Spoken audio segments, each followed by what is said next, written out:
Welcome. I'm David Kurtzer. I'm happy to welcome you to this event. It's actually the first in a series of activities that we've organized jointly between the Watson Institute and the Population Studies and Training Center as we explored an initiative in political demography at Brown. And our guest today is one of the most active promulgators of that field and one of the most influential people in that field, Jack Goldstone. Jack is currently the Hazel Professor of Public Policy at the School of Public Policy at George Mason University. He began his career teaching at Northwestern University throughout most of the 1980s, then moved on to University of California, Davis, where he was Professor of Sociology and International Relations from 1989 until 2004, when he moved to George Mason. He's held a series of visiting positions. I won't list them here. I'll just mention last year he was in Hong Kong, involved in consulting on forming a public policy program in Hong Kong. But he held in, let's see, when was it? In 2011, the Richard Holbrooke Distinguished Visitor at the American Academy in Berlin. And I hope you realize that Holbrooke was a Brown alumnus, so we have some connection anyway there, however indirect. Jack has won many awards for his work and his publications, his books and articles in political sociology, historical and comparative sociology. I won't go through those. He's also been deeply involved in the application of social science to the policy world and has consulted for various US and international governmental and NGO organizations. Among his many important books, I'll just mention a couple. Revolution and Rebellion in the Early Modern World that University of California Press published a number of years ago. Then in 2008, Why Europe? The Rise of the West in World History from 1500 to 1850. So as you see, Jack thinks big, which we appreciate. He's also, as I mentioned, the author of a number of influential works on political demography and promoting the further work in political demography. I just mentioned here his recent co-edited volume titled Political Demography, How Population Changes Are Reshaping International Security and National Politics, that Oxford University Press published. His talk today, after which we'll have the usual opportunity for questions, which I'll ask Jack to handle directly. His title is A World in Revolution, The Inevitable Backlash Against Global Elites. Please join me in welcoming our guest, Jack Goldstone. Thank you very much, David, and it's a real pleasure to be here. I thank so many of you for coming to this talk when you could be waiting for the latest update on current events. It seems like almost hourly there's something that grabs our attention. But I'm going to try and do the reverse here, and that is to step back and place what's happening in the world today in a longer-term context. I actually thought about what might be happening when I did the first edition of this book. It's now out in second edition just last month. It's called Revolution and Rebellion in the Early Modern World. But the argument that it makes, first, is that population trends make a big difference in driving cycles of instability. But the bigger point is that cycles of political instability are not driven by kind of a long-term movement toward progress. They're not driven by some inevitable conflict of forces. They're driven by the ability of institutions to adapt to the demands that we put upon them. And I believe that for the last 20 or 30 years, the institutions of the post-World War II global order have been failing. And so the wave of political changes that we're seeing across the world now should not be a shock, although some of the individuals may command all the attention. I think if Donald Trump had not become president, I'd still be giving a very similar talk today. It might have been about President Sanders. It might have been about something else. But what we're seeing everywhere is a collapse of what had been the mainstream political center. So in France, the main political parties now appear to be out of the race. It looks like Marine Le Pen is going to be one of the main protagonists, and the other, Macron, is from someone who started a new political party, essentially, in just the last couple of years. We've seen in Britain the Labour Party go through something of an internal collapse under Jeremy Corbyn. They're losing constituencies they've never lost. And yet the Tory party itself was driven into a kind of sudden disgrace with Brexit vote and David Cameron's sudden resignation from office. So if you're a mainstream party politician these days, almost anywhere in the world, you're either changing the dialogue yourself or you're having it taken away from you. So how did this come about? Well, I actually wrote in the first edition of this book about Revolution and Rebellion. There was a chapter, now expanded for the new edition, on the decline of the United States. And what I wrote is that nations that had been the richest countries in their day and suffered fiscal crises because elites preferred to protect their private wealth got into trouble. The elites would separate into competing factions and starve the national state of resources that were needed for public improvements and international competitiveness. I wrote that factionalism within the elites paralyzed decision-making, and struggles for prestige and authority took precedence over a united approach. Now, I wrote that 20 years before we had the sequester, but that was what we saw coming. When you have struggles between different elite factions to put their own interest in escaping taxation ahead of all else, you cannot govern. And the results are growing public debts, even as private individuals become enormously richer. And at the same time, basic public services that support the economy as a whole are neglected, overburdened, and deteriorating. Now, how did I see that coming? This was written in 1991. We had a baby boom. The baby boom generation was moving into the workforce, and one of two things were going to happen. We were either going to greatly increase productivity so that the output of goods and services would grow enough that taxation didn't have to expand, and the government would still be able to provide all of the infrastructure and public goods that a rapidly expanding workforce would need. Or, and this is what I'd seen in countries that ran into revolutionary problems in the past, you'd have a struggle in which the government would not raise taxes as needed to keep up with this demographic change. Productivity would falter, wages would stagnate, and incomes would become polarized while government would become dysfunctional. And that is what has indeed come to pass. And I say the key element in this decay, and people have sometimes said, well, this is a decline of the West, it's a decline of America's manufacturing, we just have to fix this or that.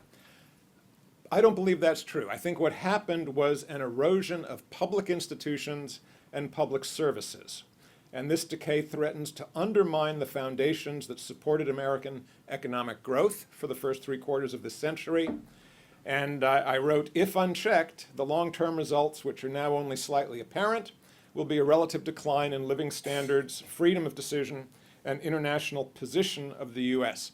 Now, is the U.S. still the most powerful country in the world? Yes. I don't want to be accused of overstating or being a declinist. However, the advantage that the United States, and particularly that the average citizen of the United States has with regard to the global income distribution, has certainly deteriorated. Now, that was a lot of text up there. I won't do that again. Don't worry. Shorter bullet points now. So what happened? We've seen rising inequality, to be sure, and a lot of people have pointed to that. But I don't believe inequality per se is the social problem that people think it is. Why do I say that? Because people judge their life opportunities in comparison to the people they know. They look at their families, their friends, their parents, their children, and that's where they judge, are things getting better or worse? Frankly, it's irrelevant to them whether billionaires have 95-foot yachts or 120-foot yachts, or 150-foot yachts, or whether they have gold fixtures in their bathrooms or not. What matters is, do they see their own lives getting better? And that we have not seen. Instead, in the last 20 years, we've seen stagnant real incomes for about half of Americans. The other half have still continued to move forward, but about half of Americans have seen virtually stagnant incomes and, this is important, a decline in social mobility. Stanford recently came out with a new study showing that the proportion of people who could count on having higher incomes than their parents has fallen from about 80% to 45%. That is, it used to be most people who did reasonably well could look forward to living with more resources than their parents, and their children more than them. And that was a great source of faith in the future. But when it's now less than half of people do better than their parents, and they're worried that their kids may not do better than themselves, that takes away faith in the future. We have had a changing labor market, and a lot of people talk about, well, we'll bring manufacturing jobs back, or we'll train people for higher tech jobs. It's actually more complicated than that because we've had a shift in the nature of the labor market itself. The service sector is now dominant.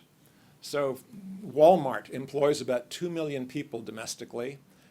All the major auto firms in the US together employ about 50,000 hourly workers. So what happens to Walmart in terms of productivity and wages, their labor force, that's more the exemplar of what's happening than what happens to workers at General Motors or Cummins or Caterpillar. Service sector suffers from great difficulties in raising people's productivity. There are things that can be done, but for service jobs, whether it's retail, food preparation, tourism, medical care, even university teaching, it's not as easy to simply amplify productivities by adding power tools or by mechanizing processes.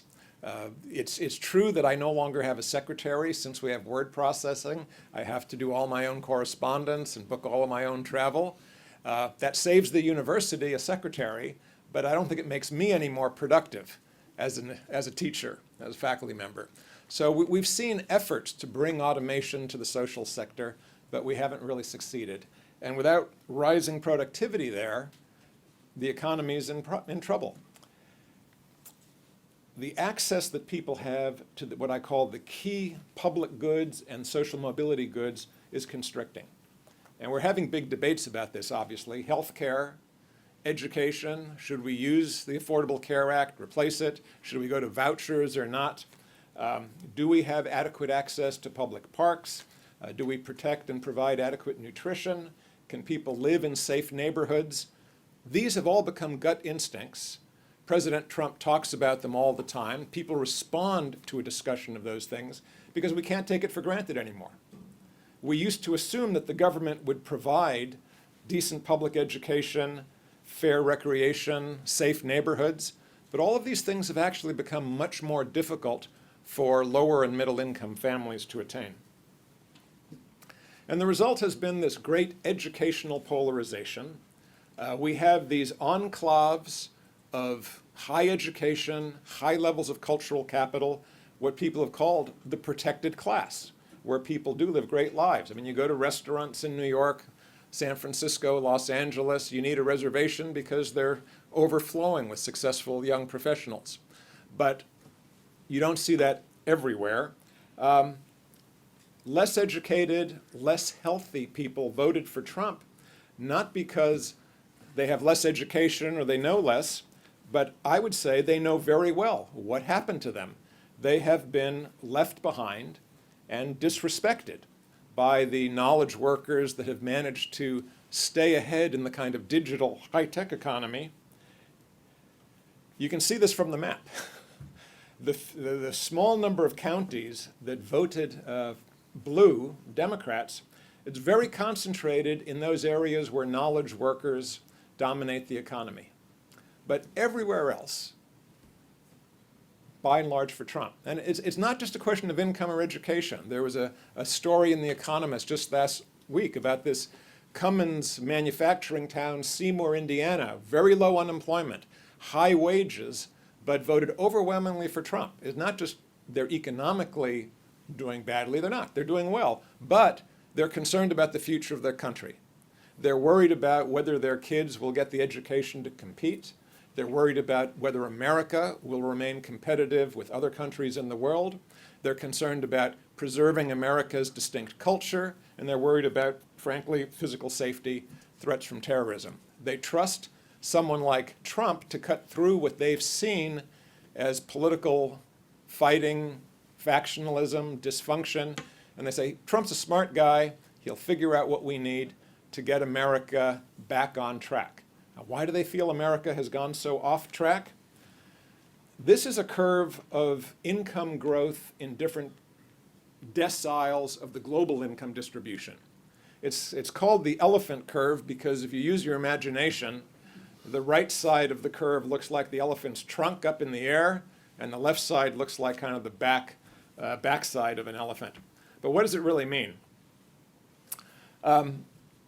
If you take the entire population of the world, China, India, Latin America, US, and divide them up into the lowest, poorest 5% globally, the next, the global middle of the barrel, and then the very richest people in the world, and you say for each of those groups, how much did their income grow from 1988 to 2008, 20 years before the big recession hit?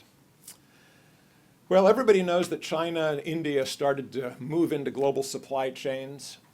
Incomes in those countries went up. So this kind of back of the elephant reflects the globalization of manufacturing, services, and very good income growth for developing countries in those 2 decades. The global elite, that is the richest people in the world, whether they were oil barons in Saudi Arabia or Nigeria or property owners in London or Manhattan or executives, they also did very well. They also had a similar level of growth. But that kind of bottom of the elephant's trunk, that represents the middle income groups in Europe and the United States. Now, globally, that group was in the top 20%, right? Because the rest of the world developing poorer. But although that group was high in income compared to the rest of the world, they did very badly in terms of growth. That is, real income for that group grew hardly at all during those 2 decades, during which the very rich were doing well and the global emerging working class was doing well. So this is a conundrum for people in that group. Now, part of that is, of course, related to demography. If we see what happened to the key group in the United States population, and this frankly is the same curve largely if you look at Japan or Europe as well, the 60s, 70s, and 80s, the baby boomers entered the labor force. And as the baby boomers entered the labor force, there was a big demand for housing, furniture, education, basic services. There was an underlying demographic driver of growth. And when you add to that the fact that the baby boomers also were the best educated group, that we had a big expansion of tertiary education, big expansion of cities, all of that meant that there was just a very strong bias toward economic growth, expanding opportunities and markets. That all ended in the 90s. Fertility fell back, growth in the number of young workers and the number of young people starting families declined. It popped up a little bit again, but not anywhere where it was, and it's set to decline again for the next 20 years. Now, what this means is it's much harder for people rooted in the domestic economy to experience economic growth. If you are working in the United States, in a community not plugged into the kind of global trade networks, your market is no longer growing the way it was 60s, 70s, or 80s.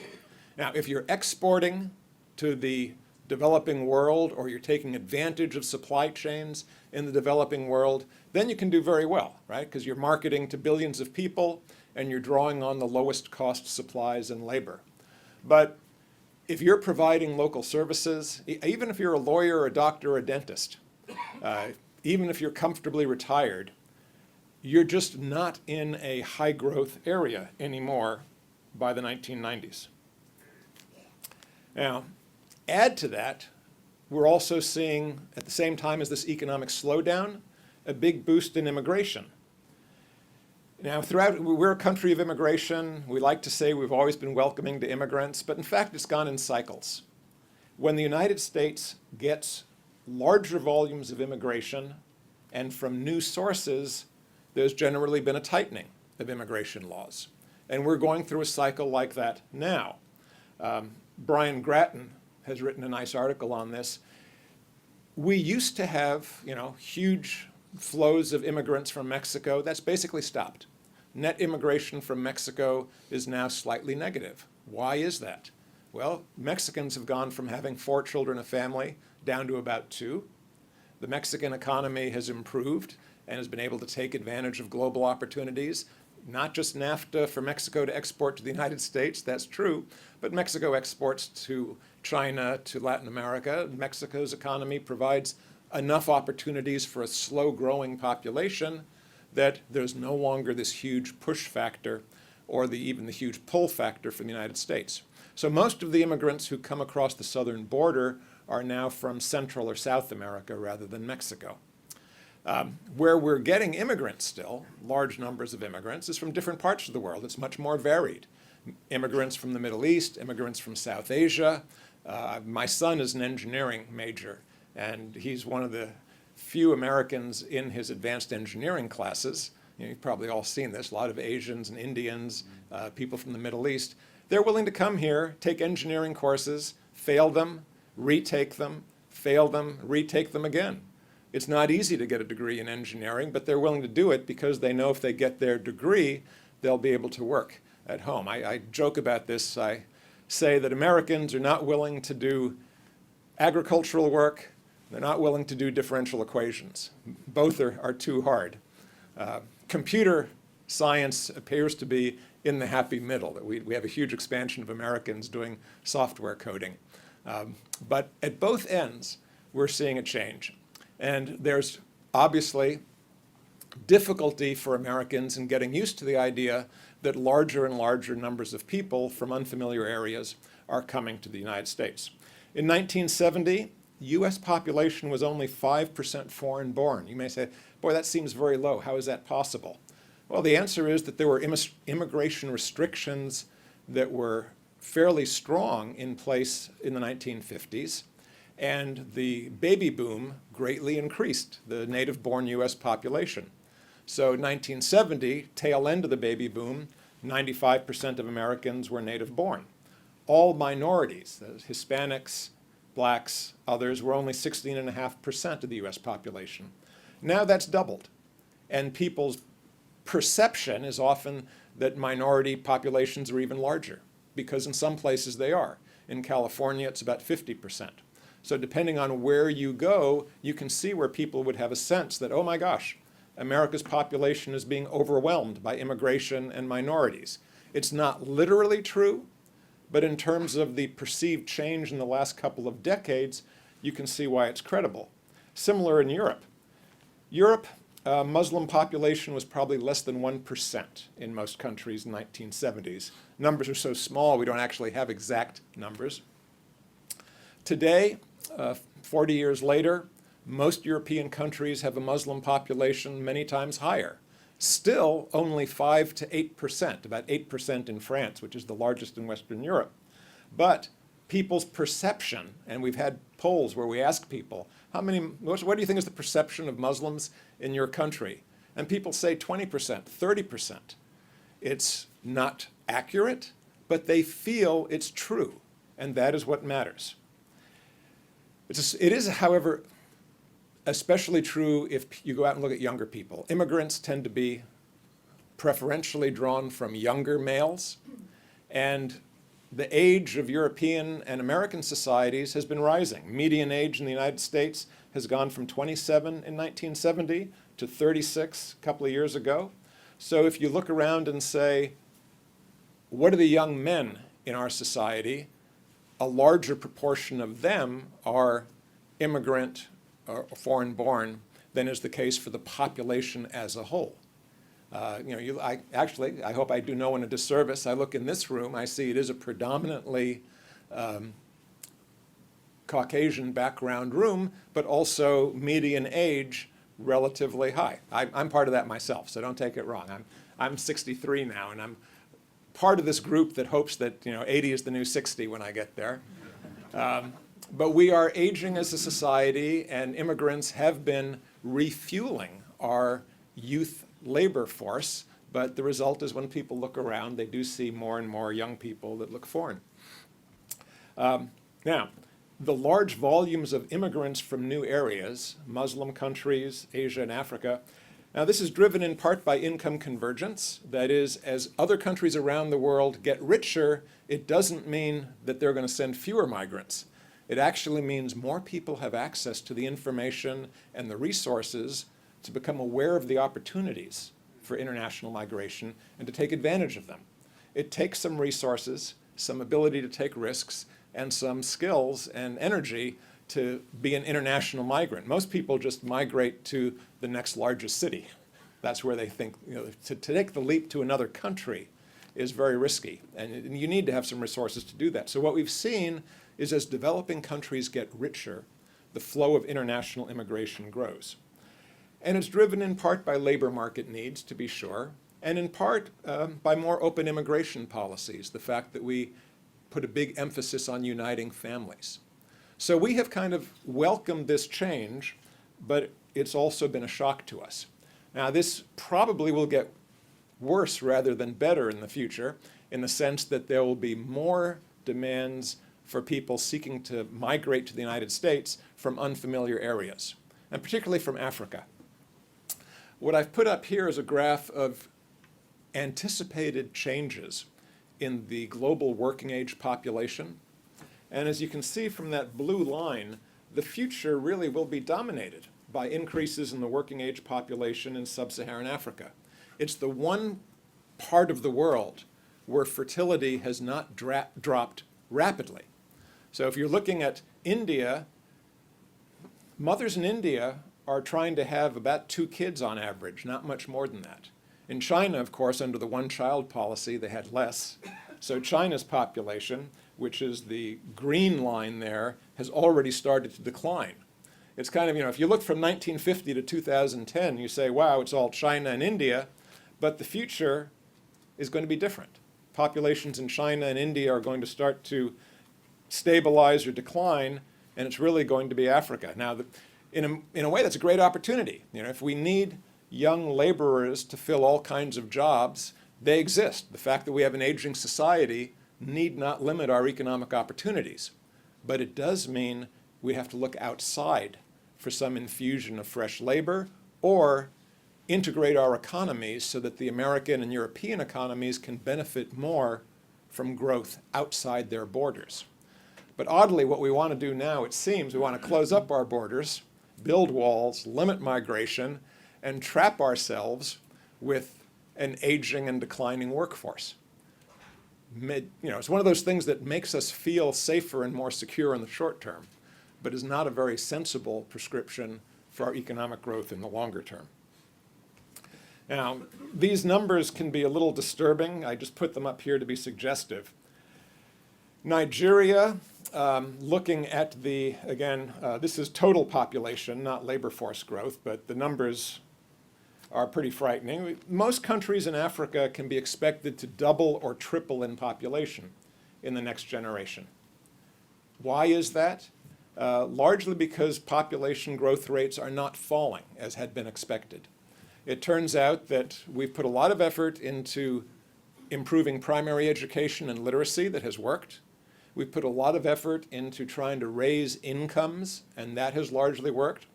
But it turns out that in Africa, where there's still a desire for large families, if women leave school at age 12 after finishing primary school, they still get married young, they still have lots of children, they still don't have much control over their lives. It hasn't changed the fundamental demography.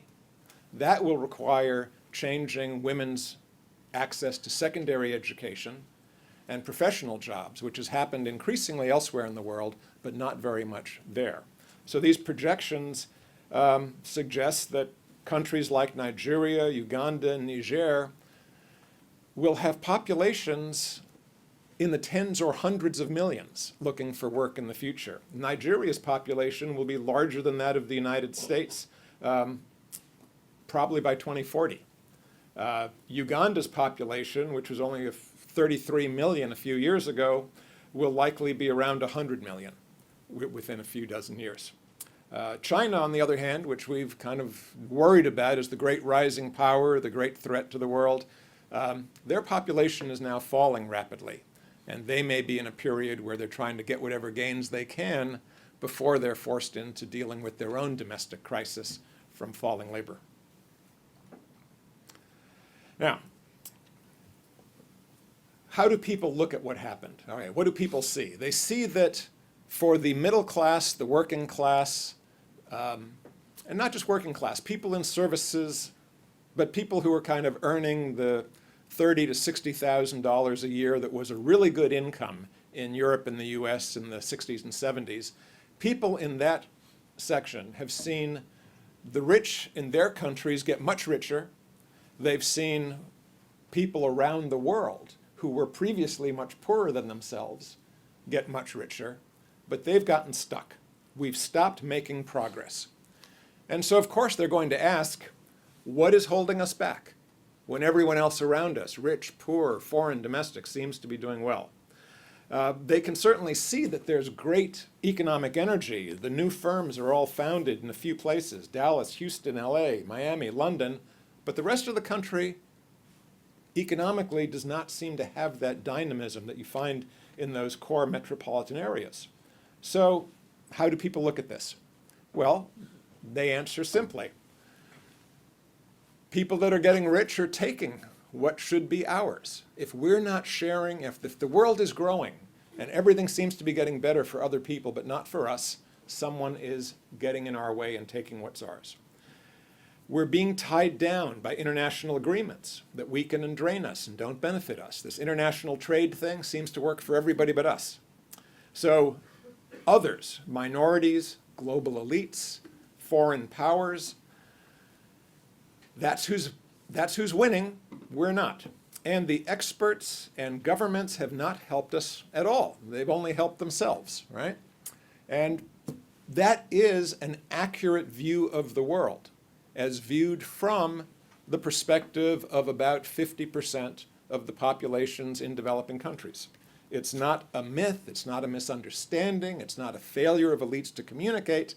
It is, if anything, a failure of economic and political leaders to recognize that the benefits of economic growth and globalization were being very concentrated in a few areas. Now, it's certainly true that if you're going to have a revolution, it cannot just be an uprising of the unhappy. We saw that with the kind of we are the 99%, which petered out very quickly. If you're going to have a revolution, you need elites to lead it. Dissident elites who see themselves as enemies of the status quo and who are going to be champions of the popular movement. And we have those anti-liberal elites, for sure. You have a lot of people who they're living in a world of positional goods. That is, you say, hey, if you're a billionaire, what do you care about wanting more? But that's not how things work now. Even if you have 10 million, 50 million, $100 million, you're competing for homes, art, travel, experiences. Even at the very top level, you're always competing with other people who have more. And so it seems like no matter how much money you have, it's never enough. I mean, you can be earning $10 billion and you're worried. If your taxes go up from 10% to 20%, you're not going to be able to do what you wanted. And so anti-liberal elites feel they are being held back in a web of regulations, transfers, excessive taxes, international agreements. And they say, we want and deserve more because we've earned it. We have built companies, we've acquired real estate, we've accumulated wealth, and it's wrong for anyone to say that we need to share it or take it or pile regulations on. Anything that interferes with us increasing our profits is somehow wrong-headed. Now, elites with that view are willing to make common cause with a broader population that has become steeped in anxieties. That is, people who feel they're not safe. They worry about exaggerated, perhaps, fears, but they still worry about crime and terrorism. They worry that their national identity and culture is not safe due to immigration and foreign trade agreements. And of course, from their perspective, their economic future is not safe because social mobility and cross-generational gains have been threatened. So if you say, why is there a movement for Brexit, or a movement to support someone like Donald Trump, or a movement to reject the EU in France, it's not just one thing. It is more complicated.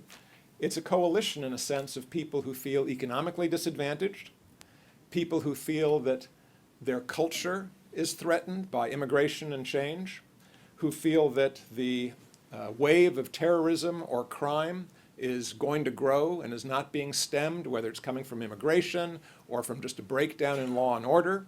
And although you could say these fears are exaggerated, they're real. These comparisons that say you're more liable to slip and die in a bathtub than be killed by a terrorist reassure no one. Because the threat of terrorism is not a statistical risk that you can somehow treat as a number. Terrorism means there are people out there who have the intent to do harm to people in Paris, people in New York, people in Atlanta. Wherever you are, terrorism is a threat from enemies, and therefore is completely different than like a risk of being in a car accident even. People view it as a directed threat, and they want someone to do something about it. I would argue that the result of all of these things coming together, threats to culture, threats to economic progress, concerns about terrorism, have combined to create a global revolt against the elites that people feel have let them down. The cry is, you haven't done enough to secure my economic future, but you also haven't done enough to protect the integrity of our national culture and our national identity.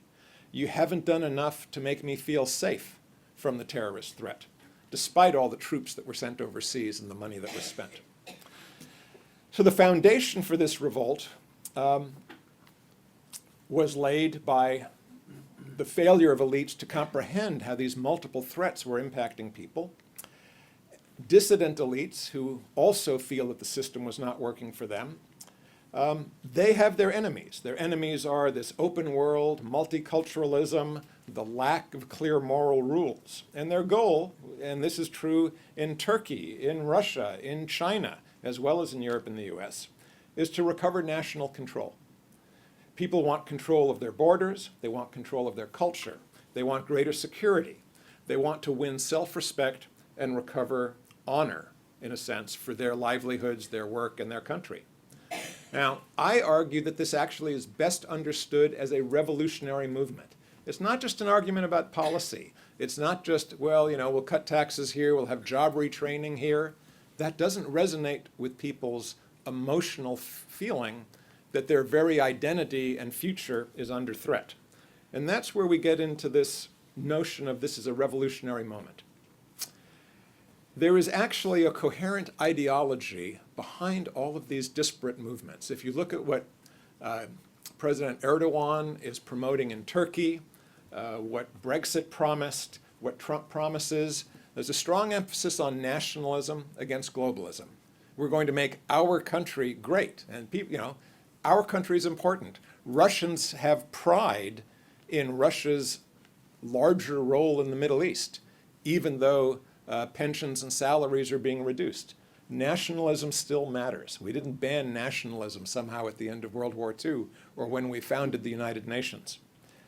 Nativism becomes part of this. People are concerned if their nation and their identity is under threat, then foreigners are somehow to blame. People want toughness. They're tired of expert talk. They're tired of prescriptions that don't seem to lead anywhere. They want a strong leader. Someone like Duterte in the Philippines who says, I'm going to kill drug leaders. I'm not going to, I'm not going to have programs to rehabilitate them. I'm going to shoot the bastards, and that has a lot of appeal.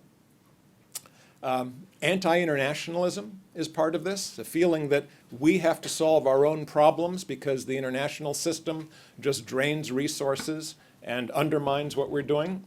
But it's also oddly anti-government. Why is that? How can people want to have nationalism and toughness and yet be anti-government? Well, the answer is if you depict government as a bunch of corrupt bureaucrats who line their own pockets, spew out rules that interfere with other people's lives, and have no interest in protecting people's livelihoods, have no interest in protecting the nation, that their allegiance is to some kind of abstract global elite, you want to get rid of them, right? They're part of the problem, not the solution. Now, you may want a government that has strong defense, so you're going to put more money into the military. And you may want a government that will be tough on crime, so you'll put more money into police and border patrol. But you want to get rid of the government officials and programs that just seem to be gumming up the economy. And that's the kind of program that's part of the ideology we have. It's anti-government, anti-regulation, anti-taxation. The irony, of course, as I said, we got into this mess because resistance to taxation helped starve the public goods that would have provided people with more economic opportunities in the first place. But the nature of a revolutionary reaction against a dysfunctional government is not that people calculate out, well, what do I need to do to perhaps change the situation that got us into this mess? That's not what you see. In revolutionary movements, you see emotional recruitment that is based on people's anxiety. And you promise a simple solution because that's what people are hungry for. We obviously had 20 years of elite factionalism and dysfunctional government that turned people off to government. And we now have mass mobilization by slogans, where elites are depicted as criminals and traitors. You've probably heard a number of people have picked up on this. They say populists present themselves as the voice of the people. Only I can speak for and save the people. And that is the kind of most common revolutionary trope that we've seen through history. We are seeing it now in the advanced democracies of the West. Revolutions also almost always come as a surprise. People in France in 1789 did not say, oh, we're overdue for a revolution. Right? People in Germany in the 1930s didn't say, well, of course, we needed a strong man to take over. Countries get into situations where people hope that institutions will work, but then the institutions fail and let people down, and that creates the opportunity for a strong man type leader to emerge. In hindsight, you can usually see it coming, but when it happens, it's almost always a surprise. So, typical revolutionary processes, this is kind of what this book was all about. It all seems very familiar now. Revolutionary movements appeal to those who are angry about blocked mobility, excessive taxes, government dysfunction, and what they see as cultural inauthenticity.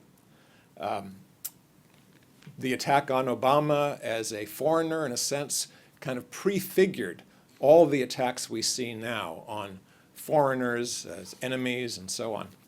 It's typical that revolutionary leaders say, this leader is not an authentic French person or not authentic champion of Britain. They have foreign interests and are dangerous. So typically, revolutionaries will attack the media, build revolutionary truth, and label anyone else as traitors to national values. Sadly, this often involves particularly attacking women.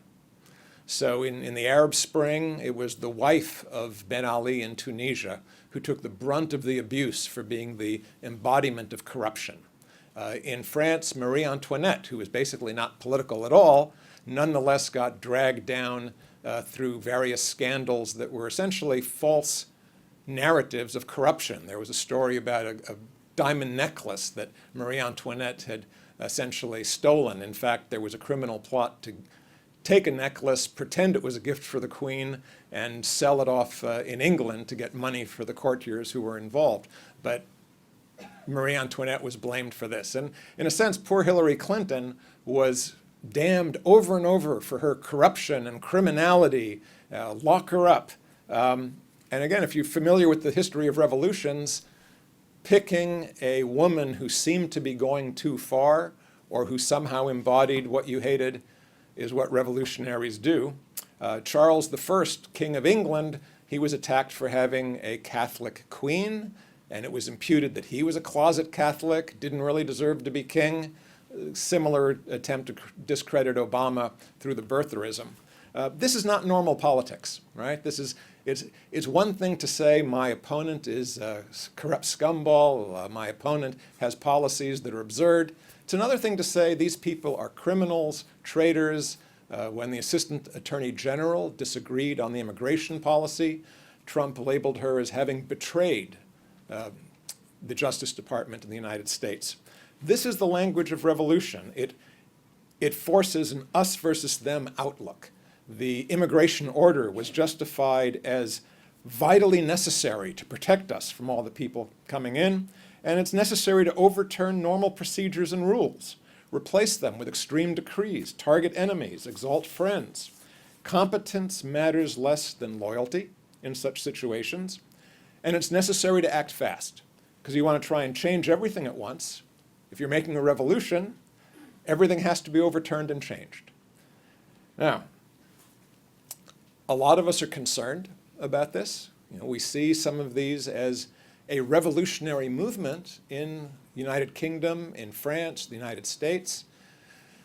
We don't want it to go, say, as far as things have gone in Turkey, where a popularly elected leader at the head of a major national party has systematically purged the judiciary, had his friends buy out the media, has eliminated opponents in journalism and in the universities. Certainly don't want anything like that to happen here.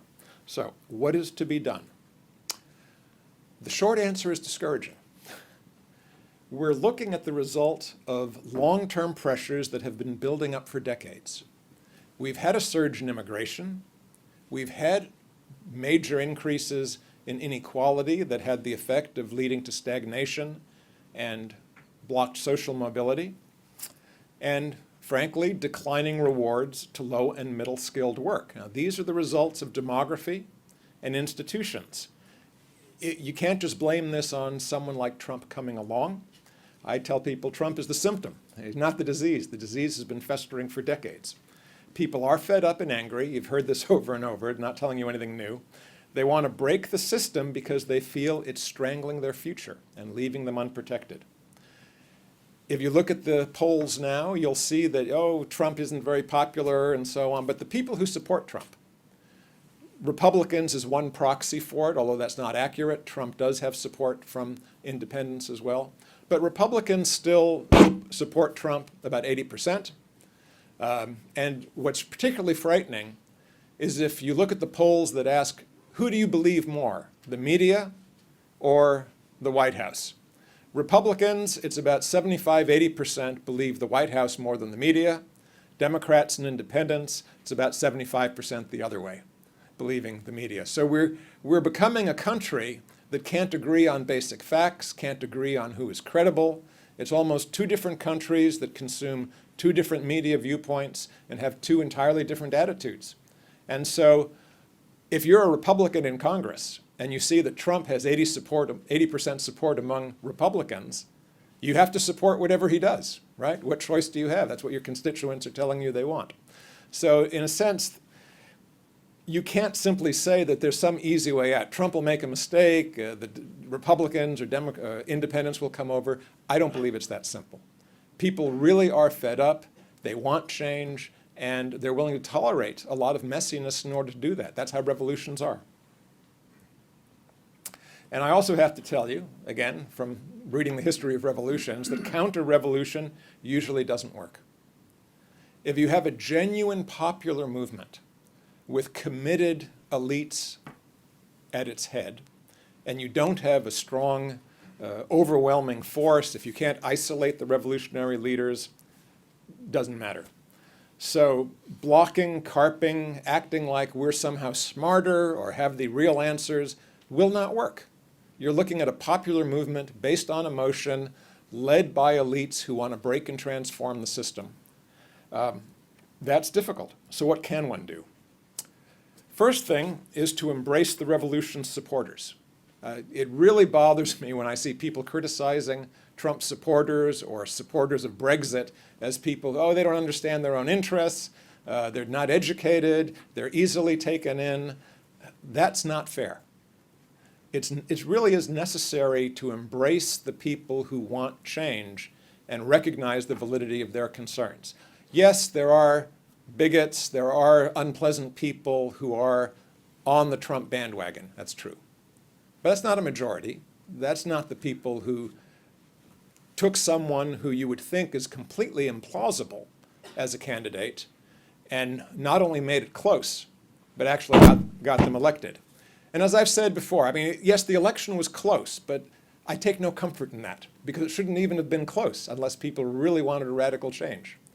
And frankly, Clinton did not easily do away with the threat from Sanders, if not for the superdelegates, which was kind of an elite system to prevent an insurgency within the Democratic Party. Clinton might not have won the nomination. And indeed, the fact that a lot of Sanders supporters were so turned off by that and sat on their hands was important for Trump's victory. So everywhere you look, there is deep opposition to the status quo, to politics as usual. So embrace the supporters of that. And it's necessary to show there are real solutions that give people hope, dignity, and value their needs. People want health care. Maybe the Republican plan will offer that, maybe it won't. But whoever comes up with a real solution that makes people feel confident for the future is going to get political support. So show that Trump's solutions or his extreme solutions won't help people, but actually might make them poorer or less safe, and you may start to chip away at his support. But just criticizing Trump or criticizing his supporters won't do the trick. And it's necessary to be realistic. Obamacare is in trouble.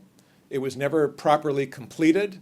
There are demographic forces with an aging population and rising costs of health care that need to be dealt with.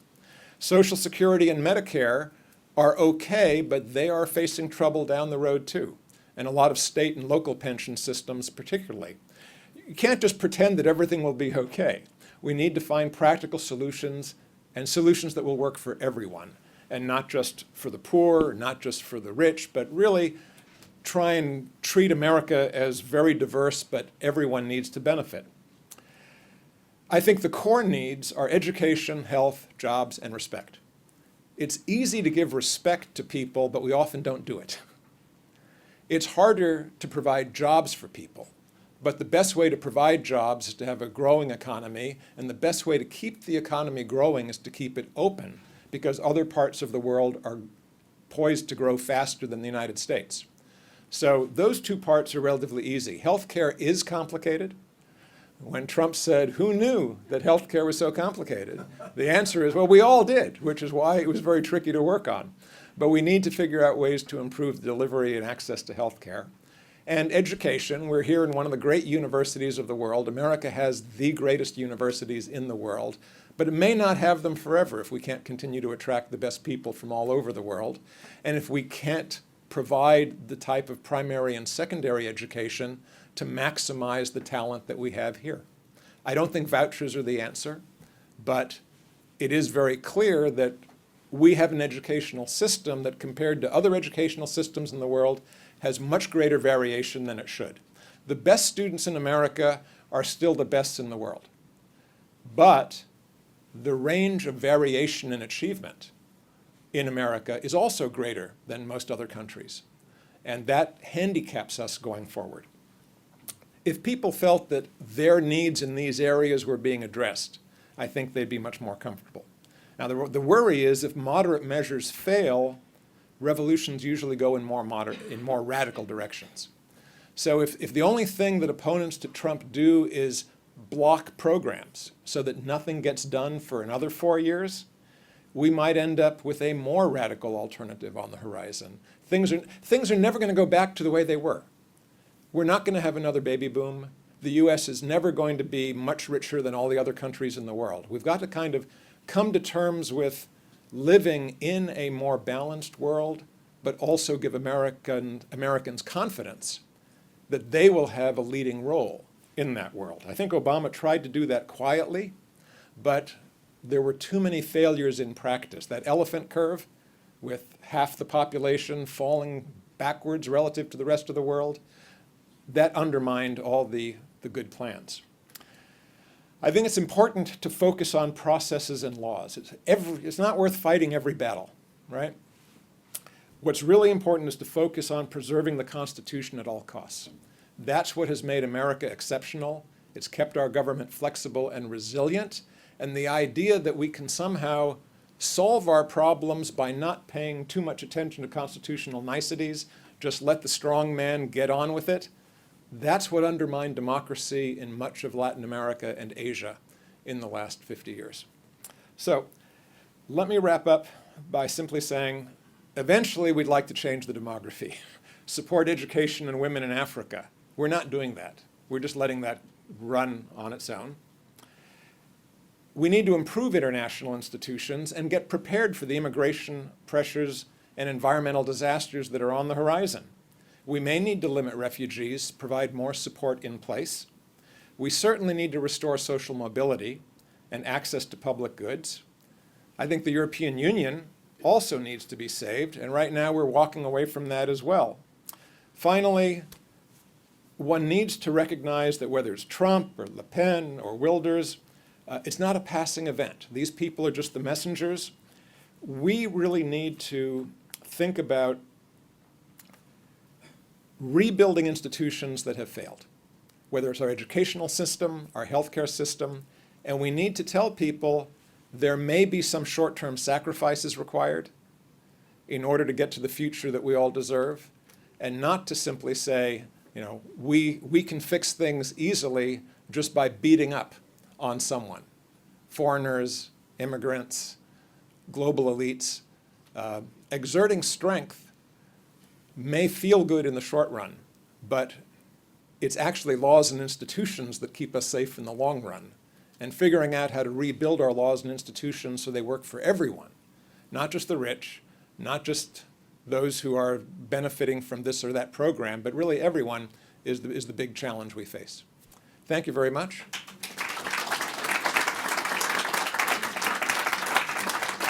And I'm happy to take questions. Yes, ma'am. Excuse me, we should have some microphones here if you could use them. Yeah, I will ask you to please wait for the microphone. Helps everyone hear you. Is there a next question that I can give this to next? This gentleman in the back, please. Thank you, Professor Goldstone. I'm a historian of the Ottoman Empire. I'm a first-generation immigrant from Turkey. And so this was very close to my heart in a variety of ways. And I've benefited from your work on the comparative early modern states. This very week, my students at Brown is reading you. So Thank you. That's in much appreciation. But I have 2 points to comment on and ask you to perhaps help me understand some of the contradictions in understanding this as a revolution. I think you're correct in that. I would agree with you. But much of what you've described that came up to the point of this revolution now is neoliberalism. And so it's a consequence of neoliberalism that we are dealing with. And so in that sense, it's very easy to understand it as an anti-liberal revolution. Mm-hmm. But at the same time, the very way that it is happening, or the very suggestions you have up here, are still neoliberal. So how are we going to reconcile that? And secondly, this is on a more negative tone. You've made many references to Turkey and Erdogan. I think we have tried all of these past 10 years, and that's what I've been saying to my colleagues and friends in this country since Trump became president. Unfortunately, it has not worked. Embracing has not worked, and may I add, embracing is also neoliberal. I'm an academic in Turkey. I was an academic in Turkey. And I used to be blamed for supporting Erdogan. Now I'm paying very, very highly for for that, that. yeah. And I'm not personally myself, but a large part of the elite actually supported this, educated elite, supported Erdogan's openings. But after the 2015 electoral results, which started all this. Let me ask you to wrap up so that I can get to other questions as well. Yeah. So it hasn't really worked. Fair enough. And embracing is neoliberal as well. Yeah. So we have to find something else, and I'm hoping you have Okay. answers. Thank you. All right. I mean, the first point you make, revolutions have changed throughout history. So there have been peaceful color revolutions, there have been violent ideological revolutions, there have been pro-democratic revolutions, there have been anti-democratic revolutions. So the methods by which the revolutions unfold vary a lot. You say liberal means are being used to transform things. Yes, elections are sometimes used for people to attain power who later become authoritarian, right? Marcos in the Philippines, now Erdogan in Turkey. And even now in Hungary, Hungary is still a free country for the most part. You can come, you can go, but the press has been domesticated. The judiciary has been intimidated. So you can have a moderate curtailment that kind of protects people who are corrupt and in power and kind of closes off options. So yes, you can use neoliberal methods in a sense to undercut much of liberalism. So what do? How do you oppose this? I think in Turkey, very early, it was clear that there were attacks on journalism and journalists that were highly disproportionate and worse than anywhere in the world except China. And I was always amazed that, Europe, NATO partners, the United, why wasn't there more denunciation of this? Why wasn't the Turkish government called early in account? Why was this just treated as, oh, well, that's just, it's okay? It was not okay. And it turned out to be the beginning wedge of the government being able to manipulate what voices were heard and what news got out. So I think what we see in history with populist movements, authoritarian movements, is you have to stop the early attacks on truth, freedom of speech, courts. If you don't stop those attacks, then the momentum shifts to the other side. People put their heads down and say, well, I'm going to do my job. I think things will be okay. I'll go about my business. But it drains away to the point at which you can have an event like the coup that failed and tips things altogether. So I would say in this country, I was worried about the attacks on the press, the abuse of the truth, the accusation that all political opponents are traitors. Those are the things you have to stop and push back against. And so far here, those have worked. Now, we'll see. It's still very early days, but we want to make sure that the FBI stays neutral, that court decisions are listened to, that reporters are not intimidated, that people continue to be able to get subscriptions to the New York Times and Washington Post and not suffer for it. So those are the things that I think we need. Sir. It's sort of a follow-up to what the professor just said, but both of your last two slides propose things that are pretty much in total out there. opposition to the Republican agenda. Yeah. So that they're unrealistic now. We can't implement these. And as she pointed out, we've been trying to implement some Right. of those in the past, and it hasn't worked. Also, given the support that Trump still has among the Republicans, even for what strike me as slightly non-constitutional, like the freedom of the press and so forth. Yeah. My question is, at what point is Trump going to become the status quo? And at what point are his supporters going to desert him? Buyer's remorse, when is it going to set in? He's thrown them some sops Right. on immigration and so forth, but on the critical issues of the economy, healthcare and education, I believe he's going to fail. So at what point do you think, I mean, I ask you for a prediction, but at what point do you think that this thing's going to Well, fall I'll go apart? back, my second to last slide, the very last point was let bad policies fail. Right. So on some issues, you're right. We can't, whether it's Democrats, liberal opponents, we can't implement policies now. We may not even be able to block bad policies, but that may be okay. Rather than continuing a futile fight, let bad policies fail, but be prepared with better alternatives. And that's where these measures of, come up with better longer-term solutions and plans. When we have the opportunity, it's important because otherwise we'll be in the same situation again, right? Now, how long do I think this will take? I don't know. It may be that by the end of this year, investigations will turn up some undue ties between Russia and Trump that may undermine him. But then if he steps aside and Pence takes over as president, things may not fundamentally change. Maybe by the midterm elections, people will be frustrated with failed promises on health care and the economy. Maybe not. There's worry that we may have a military confrontation in the South China Sea that will distract people. There may be a terrorist attack somewhere in the US or in another of our allies. So I don't put a timetable on this. What I do think is that the policies being offered by Republicans will not respond to the fundamental economic public goods desires of their followers. They are responding to the kind of nationalist strongman feeling, and that may be enough for a while.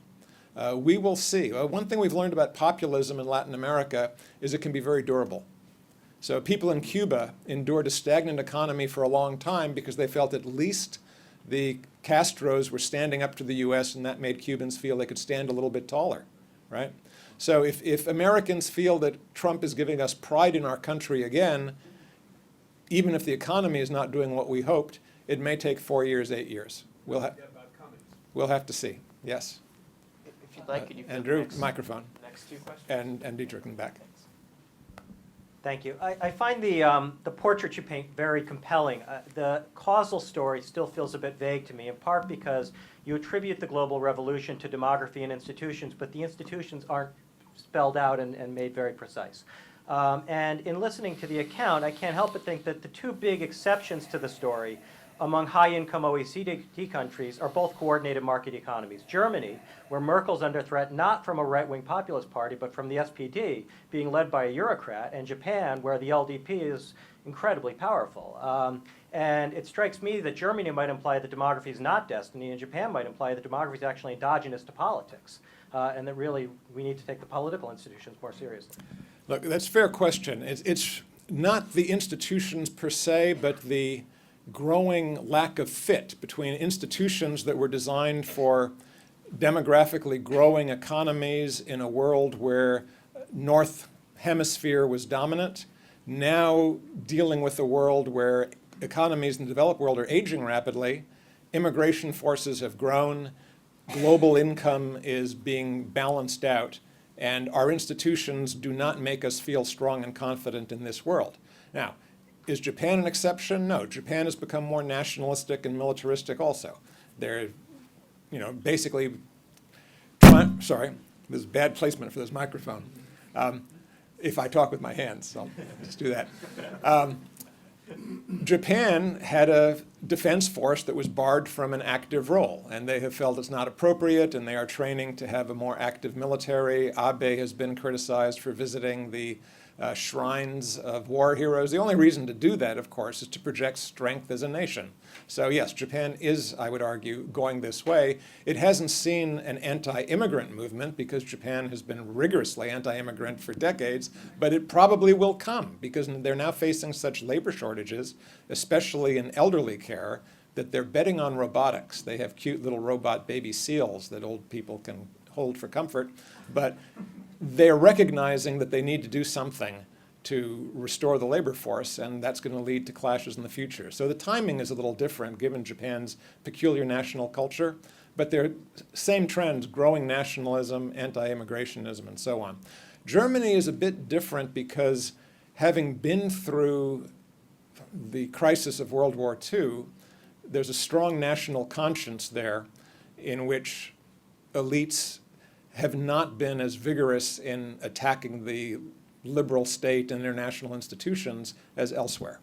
And you're right that Merkel has been a stabilizing force, the opposition has been more mainstream, but next door in Austria, things swung very strongly.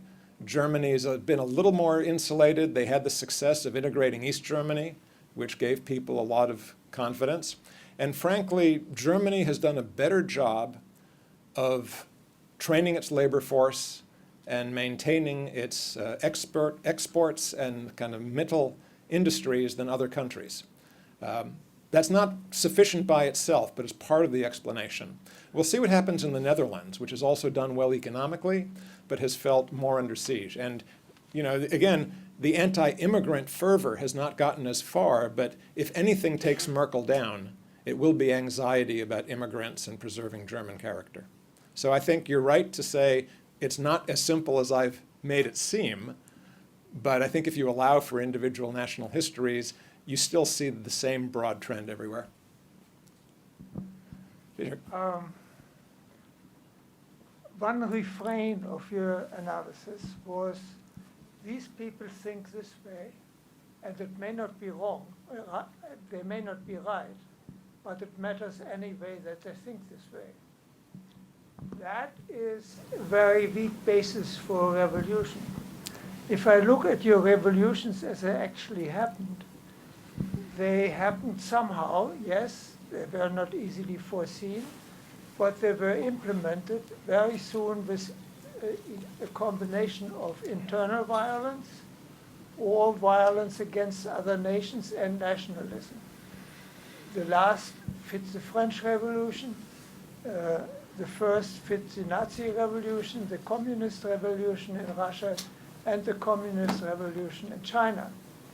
So that means you can predict this for the United States, assuming that either the new government that we have now, the so-called presidency, either goes for international war, which would be a disaster, but it could mean internally support, or it is trying to impose repression inside the country. It has not very good prospects for that.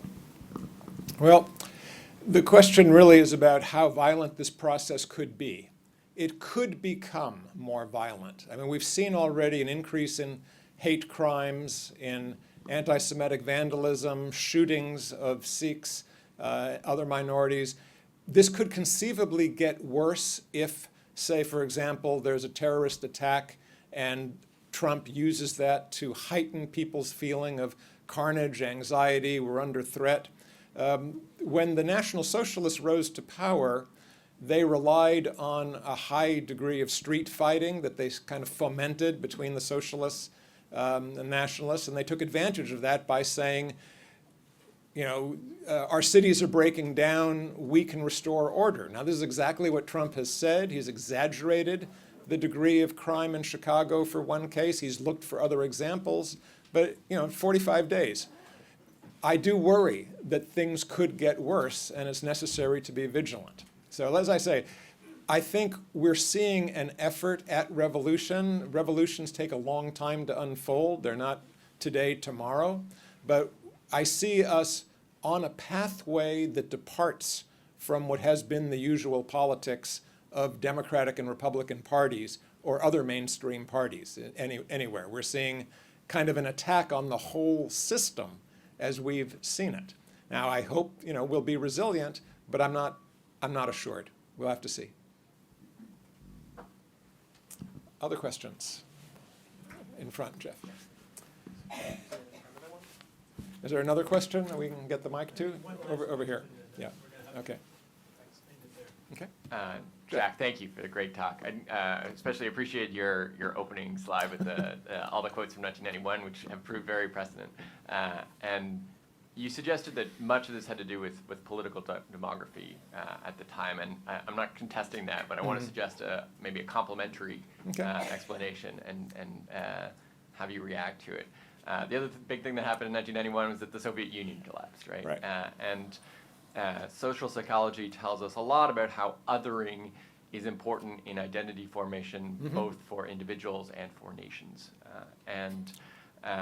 My suspicion, and I've been writing about this recently, is that the disappearance of the Soviet Union had significant short-term and long-term consequences for the United States, and that disproportionately affected the Republican Party. Correct. That the Republican Party was long the party of being tough on anti-communism, and suddenly that went away.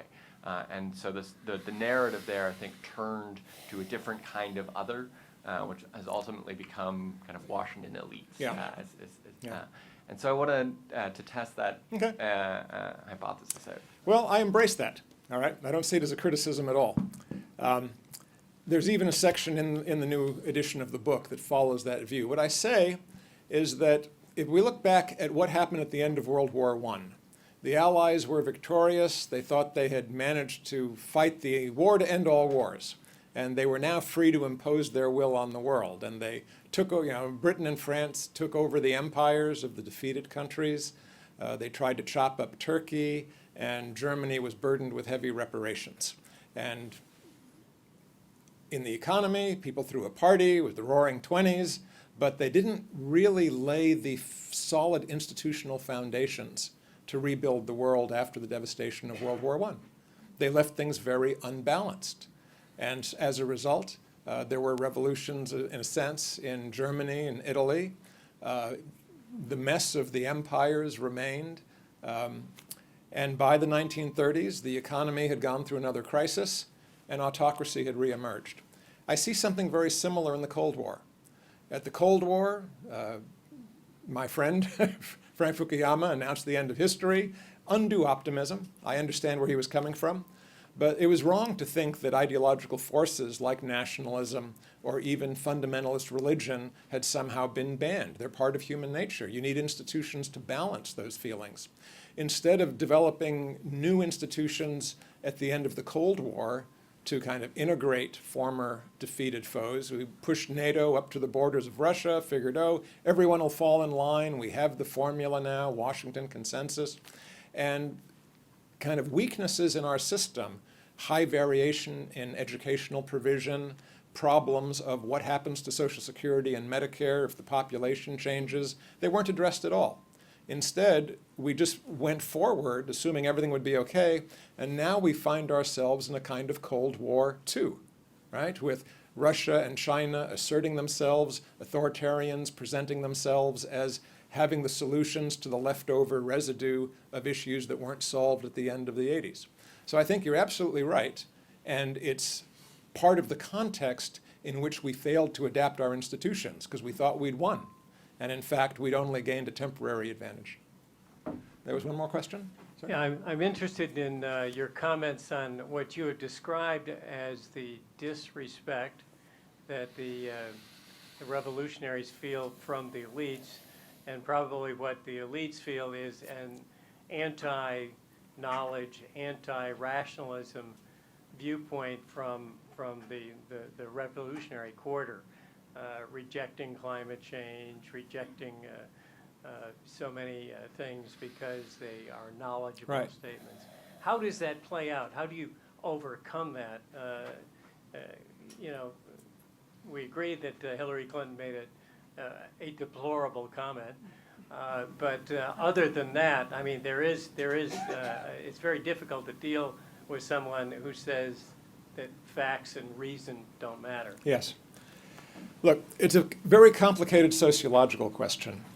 I think Charles Murray has actually done a kind of good job in showing people how the United States in particular has divided up into different zip codes with not only different income levels, but different levels of marriage, out-of-wedlock birth, educational achievement, different job groups.